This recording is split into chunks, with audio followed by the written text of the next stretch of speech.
ধন্যবাদ সবাইকে। আমার নাম মঞ্জুরি এলাহি। আমি 2016 সালের ফল সেমিস্টারে এখানে এসেছি। আমার ইউনিভার্সিটির নাম South Dakota school of mines and technology. আর আমার আন্ডারগ্রেড ইউনিভার্সিটি কুয়েট। 2011 সালে আমি ব্যাচেলর কমপ্লিট করেছি। আর আমার প্রোফাইল ছিল সিজিপিএ 3.42, জিআরই 301, আইএলটিএস 7। আর আমার কিছু পাবলিকেশন ছিল, যেগুলো সবগুলোই লোকাল। একটা কনফারেন্স, 4-5টা কনফারেন্স পেপার ছিল, একটা জার্নাল পেপার ছিল। তো বাংলাদেশের রিসার্চ অনুযায়ী যেরকম যা হয় আর কি, মানে নাইমা আমার থেকে যেরকম থাকে ব্যাপারটা সেরকম, উল্লেখযোগ্য কিছু না। আসলে প্রস্তুতির বিষয় বলতে গেলে বলে অনেক কিছু বলা যায়। এক একটা মানুষের প্রস্তুতি এক এক রকম। কেউ 2 মাসের প্রিপারেশন নেয়, কেউ উইদাউট প্রিপারেশনে ঘুম থেকে উঠে পরীক্ষা দিতে যায়। অনেক ধরনের এক্সাম্পল আছে। আর আমার ব্যক্তিগতভাবে আমার কথা যদি বলতে চাই, সেক্ষেত্রে আমার প্রস্তুতিটা আসলে একটু ভয়ানক ছিল, অনেকটা বেশি লেন্দি ছিল। এর কারণ আসলে আমার ইনফরমেশন গ্যাপ। আমি যেটা করেছিলাম, আমি প্রচুর ভোকাবুলারি পড়েছিলাম, যেটা আসলে আমার কাছে ওরকম কোনো কাজে লাগে নাই। আমি অলমোস্ট 4000-এর মতো ভোকাবুলারি পড়েছিলাম। পড়েছিলাম বলতে মুখস্থ করেছিলাম। এমন একটা সময় ছিল যে আমি 4000-এর ভিতরে 4000 ভোকাবুলারি জিজ্ঞেস করলে আমি পারি, তার সিনোনিম পারি, অ্যান্টোনিম পারি। সেগুলো আলটিমেটলি যতটুকু আমার কাজে দিছে সেটা আইএলটিএস রাইটিং বা আইএলটিএস স্পিকিং এ। আদারওয়াইজ এটা আমার কোনো কাজে দেয় না। এটা একটা সত্য কথা বলতে গেলে এটা একটা লস প্রজেক্ট। এটা আমি ভুল করেছি। আমি চাই না যে কোনো স্টুডেন্ট, কারো যদি অনেক বিগ স্কোরও রিকোয়ারমেন্ট থাকে, আমার কাছে মনে হয় না কোনোভাবে মোর দ্যান 1000 ওয়ার্ড নেসেসারি। আপনি শিখতে পারেন যদি আপনার কাছে সময় থাকে। শিখতে শিখলে কোনো লস নাই, কিন্তু আপনি যদি একটা ডেডলাইনের ভিতরে থাকেন, আপনাকে যদি একটা সেমিস্টার ক্যাচ করতে হয়, সেক্ষেত্রে আপনাকে স্ট্যান্ডার্ডাইজ টেস্টগুলো আপনাকে ডেফিনেটলি নভেম্বর বা আগস্টের আগে যত হবে আপনি ততটা সুবিধা পাবেন। আপনাকে ইমেল করতে হবে, কন্ট্যাক্ট করতে হবে, ইউনিভার্সিটি সার্চ করতে হবে, সব কাজগুলো আপনাকেই করতে হবে। This is part of higher study. আমার প্রস্তুতি অফিসিয়ালি শুরু হয়েছে 2015 জুলাই মাস থেকে। যখন ভোকাবুলারি গুলো আমি শিখলাম এবং সেগুলো সেন্টেন্স কমপ্লিশন বা রিডিং কম্প্রিহেনশনে আমি ইমপ্লিমেন্ট করার ট্রাই করলাম, সেগুলো আসলে কোনো কাজে দিচ্ছে না। কারণ দেখা যাচ্ছে আমার রিডিং পড়ার অভ্যাস নেই। একবেলা নিউ ইয়র্ক টাইমস পড়লে আমার 3 বেলা মাথা ব্যথা করে, এরকম একটা ব্যাপার।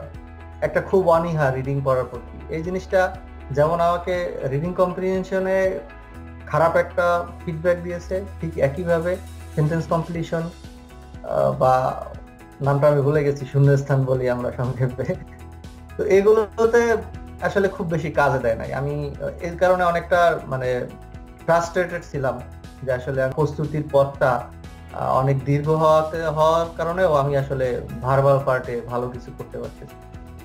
যাই হোক, পরবর্তীতে আমি একবার পরীক্ষা দিলাম, একটা মহামারী টাইপের স্কোর আমার আসছে, সেটা না বলি। আসলে অনেকদিন পরে 2015 জুনের দিকে আমি আসলে একটা মানে ভুল বলেছি। আমার প্রস্তুতি শুরু হয়েছে 2014 জুলাইতে। 15 জুনে আমার স্কোর আসলো। এরপরে আইএলস দিলাম, আইএলস খারাপ হলো। আইএলস 3বার দিলাম 2 মাসে। তো পরে স্কোর আসলো। তো আমি আসলে ওই সময়টা এতটা ডেডিকেটেড ছিলাম যে আমার একটা আইএলস এর স্কোর হওয়ার আগে আমি আর একটা আইএলস দিতাম, টাকা পয়সা কোথাও থেকে ম্যানেজ করে। কারণ আমি পরীক্ষা দিয়ে বুঝতে পারতাম যে আমার আসলে আমার টার্গেট ব্যান্ড 7 এটা আসবে না, আমাকে দিতে হবে। আমি পরীক্ষা দিয়ে এসে একদিন মন খারাপ করে পরের দিনই প্রস্তুতি শুরু করতাম, ব্যাপারটা এমন। তো তো আমার প্রস্তুতির পথটা আসলে বলতে গেলে অনেকটাই দীর্ঘ। এবং সেটা আসলে সেটার জন্য হয়তো আমার ইনফরমেশন গ্যাপ বা স্ট্র্যাটেজি সবকিছুতে কিছুটা ল্যাকিং ছিল। যাই হোক, ওভারকাম হয়েছে এট লাস্ট, তাতেই আমি হ্যাপি। ফান্ডিং আসলে মানে সব থেকে ইম্পর্টেন্ট ব্যাপারটা হলো ফান্ডিং। আপনি ইউএসএ তে আসবেন, আপনি আপনার ফ্যামিলি সবাইকে ছেড়ে আসবেন, আপনি এদেশে এসে পড়াশোনা করবেন, টাকা পাবেন কোথায়? টাকা তো আপনাকে দিতে হবে। এই কারণেই তো ইউএসএ এমন একটা কান্ট্রি যে আপনাকে 2.75 সিজিপিএ তে ফান্ড দিবে, যেটা কেউ দিবে না। এ কারণেই আমরা সবাই আসতে চাই, কারণ আমরা আসলে কেউই বাপের টাকা দিয়ে পড়তে চাই না, আমাদের টাকা আমরা কেন লস করবো? তো এক্ষেত্রে অনেকগুলো ইম্পর্টেন্ট ব্যাপার হলো আপনাকে সবকিছুর সাথে কানেক্টেড থাকতে হবে। আপনি কোনো প্রফেসরকে ইমেল করার জন্য আপনার যে স্ট্যান্ডার্ডাইজড স্কোর গুলো আপনার হাতে থাকতে হবে, নট নেসেসারি। সাপোজ আমি সিভিল ইঞ্জিনিয়ারিং স্টুডেন্ট, লাস্ট উইকে আমি আমার ডিপার্টমেন্টের এক ফ্যাকাল্টির সাথে আমার খুব ভালো ইন্টারাকশন, সে আমাকে ইমেল শো করলো। বাংলাদেশ থেকে দুইটা ছেলে একটা মেয়ে ইমেল করছে, একজন কুয়েটের, একজন চুয়েটের, একজন বুয়েটের। এদের ভিতরে একজনের জিআরই স্কোর আছে, আইএলটিএস স্কোর আছে, বাকি দুইজনের নাই। বাকি যে দুইজনের আছে, সেই বাকি দুজনের যে জিনিসগুলো আছে সেগুলো হলো ওয়ার্ক এক্সপিরিয়েন্স। তারা ওই প্রফেসরের রিলেভেন্ট ওয়ার্ক ফিল্ডে অনেক বেশি কাজ করে, তারা রিলেটেড অনেকগুলো সফটওয়্যারে অনেক ভালো কাজ জানে, তাদের অনেক পাবলিকেশন আছে। এই প্রফেসরকে আমি জিজ্ঞেস করলাম, তুমি কাকে নিতে চাও, তুমি কিভাবে এই তিনজনকে ইভালুয়েট করো? তো যার জিআরই স্কোর আছে তার সিজিপিএটা একটু কম, লাইক 3.2 বা আমার ঠিক মনে নেই এরকম। আর বাকি দুজনের সিজিপিএ একটু বেশি, কিন্তু সে এই দুজনের ভিতর থেকে একজনকে নিবে, সে ডিসাইডেড, সে আরো চিন্তা ভাবনা করে নিবে। এখন এই যে দুইটা স্টুডেন্ট কোনো স্কোর ছাড়া ইমেল করলো, তাদের কিন্তু স্কোর লাগবে না। প্রফেসর ডিপার্টমেন্টের সাথে কথা বলবে, গ্রাজুয়েট এডুকেশন সেন্টারের সাথে কথা বলবে, তাদের জিআরই ওয়েভ করে দিবে। প্রফেসরের সেই ক্ষমতা থাকে, প্রফেসর চাইলে যে কোনো স্টুডেন্টকে নিতে পারে, জাস্ট কন্ট্যাক্ট করে যে আমি এরকম স্টুডেন্ট চাই। ইমেল করার ক্ষেত্রে আসলে আমাদের কোনো ধরনের কোনো হেজিটেশন থাকার কথা না। আর আমাদের যেটা করা উচিত, আসলে কন্ট্যাক্ট করা উচিত প্রফেসরদের সাথে। আমাকে একটু ধারণা রাখতে হবে যে এই ইউনিভার্সিটি কেমন স্কোর চায়, এই ইউনিভার্সিটির রেঞ্জটা কেমন। আসলে জিআরই স্কোর খুব কম ইউনিভার্সিটি আছে যেখানে জিআরই স্কোরটা লেখা থাকে, আবার অনেক জায়গায় ভার্বালের একটা কাট পয়েন্ট থাকে, অ্যানালাইটিক্যালের কাট মার্ক থাকে, কোয়ান্টের কাট মার্ক থাকে, কিন্তু ইমেল করতে তো কোনো কাট মার্ক নাই, আপনি ইমেল করতে পারেন। এই স্কোর গুলো আসলে ফ্লেক্সিবল।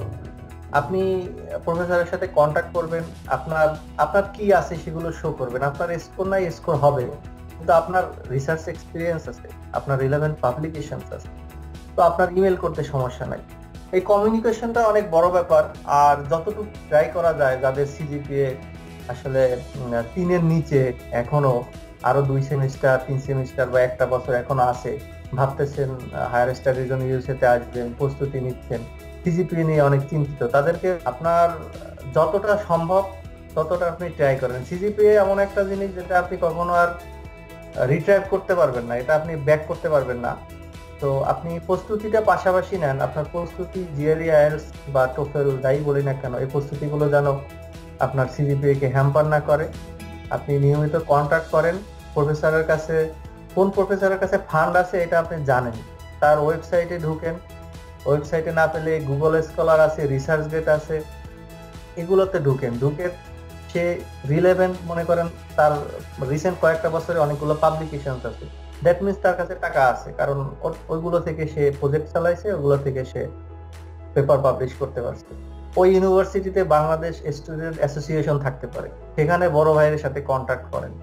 কোনো না কোনো ভাবে আপনি এই জিআরই সেন্টার, আরো যেগুলো হায়ার স্টাডি অ্যাব্রোড গ্রুপ আছে, এগুলোর সাথে কানেক্টেড থাকলে আপনি কোনো না কোনো মানুষকে পাবেন যে আপনাকে একটা ইনফরমেশন দিতে পারবে।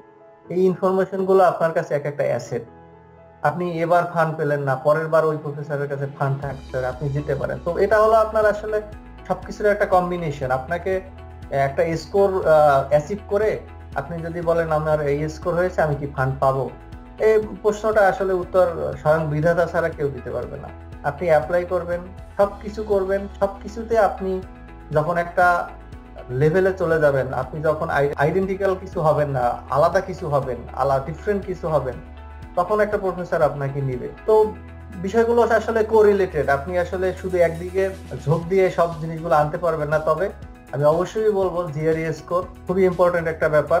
মেজরিটি কেসে জিআরই স্কোর আপনাকে হেল্প করবে, পাবলিকেশন আপনাকে হেল্প করবে, সিজিপিএ হেল্প করবে। তবে আপনাকে আসলে যতটা পারেন আপনি ততটা অ্যাচিভ করেন, এটা হলো ব্যাপার, লস নাই কোনো। আচ্ছা, আমার বিশ্ববিদ্যালয়ে বাঙালি স্টুডেন্ট খুব কম। এখানে সিভিল, ইলেকট্রিক্যাল এই দুইটা ডিপার্টমেন্টে এবং সিএসসি এই তিনটা ডিপার্টমেন্টে বাঙালি স্টুডেন্ট এ পর্যন্ত আসছে। এটা একটা ফুলি ইঞ্জিনিয়ারিং ইউনিভার্সিটি, লাইক বাংলাদেশে যেগুলো পাবলিক ইঞ্জিনিয়ারিং ইউনিভার্সিটি থাকে সেরকম। এখানে অন্য কোনো সাবজেক্ট নাই। এখানকার পড়াশোনা একটু মানে সবাই বলে টাফ, মানে ছোট স্কুল কিন্তু পড়াশোনার প্রেশারটা বেশি, আর অন্য সাবজেক্ট আসলে নেই এখানে। যেগুলো ডিপার্টমেন্টে আমার জানা মতে ফান্ডিং ভালো, সেগুলো আপনার কেমিক্যাল, ম্যাটেরিয়াল সায়েন্স, ইলেকট্রিক্যাল, এগুলো ডিপার্টমেন্টে, এবং মাইনিং, এটা মাইনিং এর জন্য ভালো একটা স্কুল। তো এগুলো ডিপার্টমেন্টে আপনি কন্ট্যাক্ট করতে পারেন। এগুলো ডিপার্টমেন্টে ফান্ড থাকে, লাইক ম্যাটেরিয়ালসে এখানে অনেক ভালো ফান্ড, পিএইচডির জন্য ট্রাই করতে পারেন। এখানে এনভায়রনমেন্টাল, কেমিক্যাল, বায়োলজিক্যাল এগুলোর ডিপার্টমেন্ট আছে। ইঞ্জিনিয়ারিং বাদে এখানে আনফরচুনেটলি আসলে কোনো ডিপার্টমেন্ট নাই। তবে এখানে ফান্ডিং নির্ভর করে আসলে, এখানে ফান্ডিং পলিসি ভিন্ন। এখানে আপনাকে কোনো কোনো ক্ষেত্রে হাফ ফান্ড দেওয়া হয়, ইলেকট্রিক্যালে হাফ ফান্ড দেওয়া হয়। আপনি 50% ফান্ড পাবেন এবং 10 ঘন্টা টিএ বা আর এ পাবেন। বাকি টাকা আপনাকে পে করতে হবে 3000 এর মতো পার সেমিস্টার। তো মোটামুটি $6000 মতো আপনাকে এক বছরে পে করা লাগতে পারে। তবে আপনি এসে আসলে বাকি যে 10 ঘন্টার আপনার কাজের পারমিট আছে, সে কাজ আপনি এখানে করতে পারবেন। এখানে হিউজ অন ক্যাম্পাস জব আছে, আপনাকে খুঁজতেই হবে না, আপনি চাইলেই পাবেন।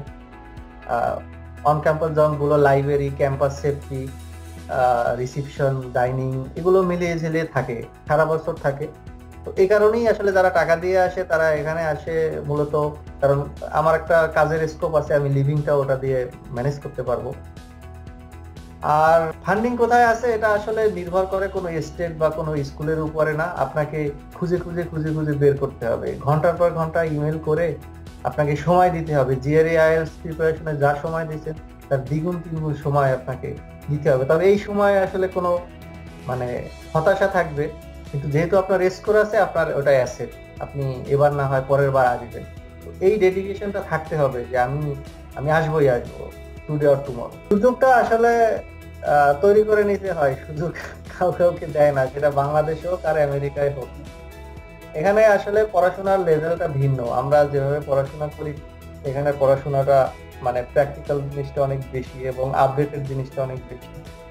তো আপনাকে আপনার রিলেভেন্ট সাবজেক্টে আপনাকে আপডেটেড হতে হবে। দ্যাট মিনস আপনি যেন একটা কিছু এখানে পারেন, আপনার ভিতরে যেন একটা ক্রিয়েটিভিটি থাকে, লাইক আপনার যেগুলো টুলস আমরা ইউজ করি ইঞ্জিনিয়ারিং প্র্যাকটিসের জন্য, সেগুলো বিষয়ে আপনি যদি শিখে আসতে পারেন কিছুটা, সেটা আপনাকে কাজে দেবে। কারণ এখানে আমাদের দেশে যেমন হাতে কলমে করা হয় সবকিছু, কাগজ কলম নিয়ে, এখানে সবকিছুই সফটওয়্যার, সবকিছুই কম্পিউটারাইজড এবং অটোমেটেড। তো সেক্ষেত্রে আপনি যদি দেশে থাকতে এগুলো আপনার রিলেভেন্ট সাবজেক্টে আপনি যদি দক্ষতা অর্জন করতে পারেন, আমি আপনাকে এতটুকু বলতে পারি যে আপনার এই জিনিসটা আপনাকে ফান্ডিং এর জন্য ব্যাপক হেল্প করবে। যে আপনি একটা টুলস পারেন, সাপোজ আপনি ম্যাটল্যাব পারেন, আপনি অনেক দক্ষ, আপনি কোডিং পারেন, হতে পারে আপনি কোডিং লাগে না এমন কোনো সাবজেক্টের স্টুডেন্ট না, কিন্তু আপনাকে খুব কাজে দিবে। এগুলোর খুবই এখানে বলবো যে আসলে গ্রহণযোগ্যতা অনেক বেশি। তো এগুলো সব মিলিয়ে যখন আপনি একটা স্ট্রং পজিশনে যাবেন, আপনি আপনার পজিশন তখন নিজেই অটোমেটিক্যালি ক্রিয়েট করবেন। নর্মালি মাস্টার্স শেষে আসলে ইন্টারন্যাশনাল স্টুডেন্টের জন্য চাকরির সুযোগটা অনেকটাই কম এবং চ্যালেঞ্জিং। এর কারণ আসলে ভিসা জটিলতা। কারণ আপনার জন্য একটা কোম্পানি ভিসার কাগজপত্র রেডি করবে, এই করবে সেই করবে, করতে চায় না। আমার যতটুকু ধারণা, আমি পুরোপুরি অতটা জানি না, আমার ধারণা থেকে যতটুকু আমি শুনছি বা জানি এতটুকু বললাম। তবে ম্যাক্সিমাম মানুষ যেটা করে চাকরি খোঁজে, চাকরি না হলে আলটিমেটলি পিএইচডি শুরু করে।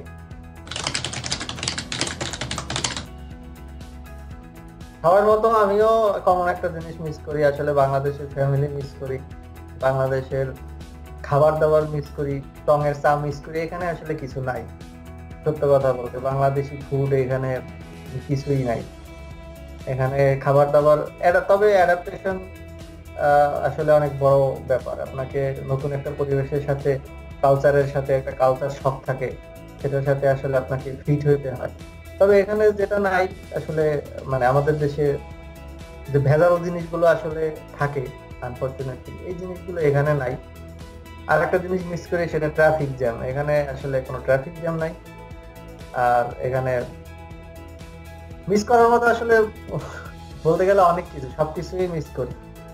ফ্যামিলি থেকে ফ্যামিলি থেকে অনেক দূরে এসে পড়াশোনা, আসলে এই জিনিসটা যারা এখানে আসে তারা বুঝতে পারে, আসার সময় অনেক আগ্রহ থাকে, কিন্তু আসার পরে আসলে গ্রাজুয়েট স্কুলের প্রেশার সবকিছু মিলিয়ে দেখা যায় যে বাসায় কথা হচ্ছে না। আমার কাছে সময় আছে, কিন্তু আমি যে কথা বলবো মন খুলে, আমার মাথার ভিতরে অ্যাসাইনমেন্ট, প্রজেক্ট, হ্যান ত্যান, মানে সবকিছু মিলে একটা টাফ লাইফ আসলে, সত্য কথা বলতে। এটা মেনে নিয়ে আসতে হবে, এটা মেনে নিয়ে সার্ভাইভ করতে হবে। যেটা বলতেছিলাম আপনাকে কথার আগে, যে আসলে এখানে সার্ভাইভ করাটাই হলো আসল ব্যাপার, ভালো থাকাটা না। আপনি সার্ভাইভ করতে পারলেই আপনি ভালো থাকবেন।